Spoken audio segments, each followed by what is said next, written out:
Welcome back to part two of our story, The Three Wishes. What would you do with three wishes if somebody granted you three wishes? Just think of what things you would wish for. I'm thinking, you think at home.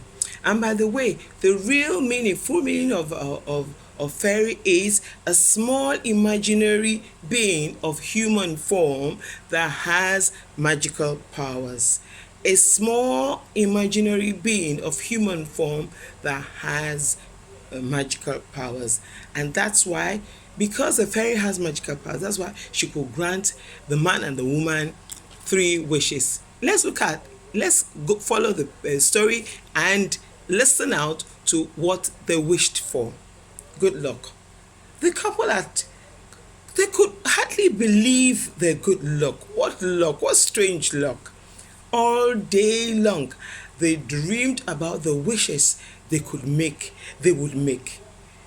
We might wish for a fancy coach to ride in, said the husband, or fine clothes of silk and sateen, said the wife. Perhaps a grand house, big house, palatial house with a lovely garden, they said together. Let's see what happens. They talked on and on and on.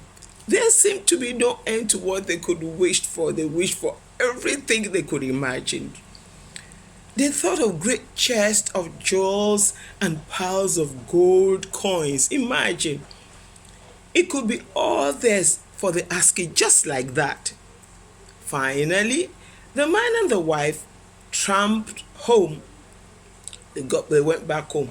They were tired and hungry and cold. They were tired and hungry and cold. Look at them. The man eventually cut some wood. Look at him carrying the wood, the logs behind him, and the wife too.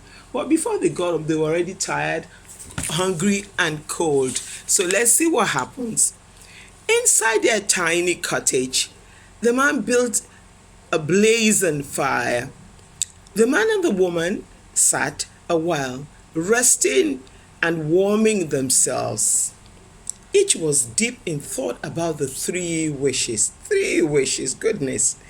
I know, exclaimed the woman. We could wish that we would never go hungry again. That's one wish. Indeed, said the man. Indeed we could. But just now, I wish we had some tasty sausages for dinner. Oh, some tasty sausages for dinner. As soon as he said the words, it was done. Just like that, a pan of sausages appeared. They sizzled on the fire, looking delicious. The man stared, couldn't believe himself. The woman stared 3 times as much. Good gracious. A pan of sausage sizzling on the fire. Goodness, the story continues.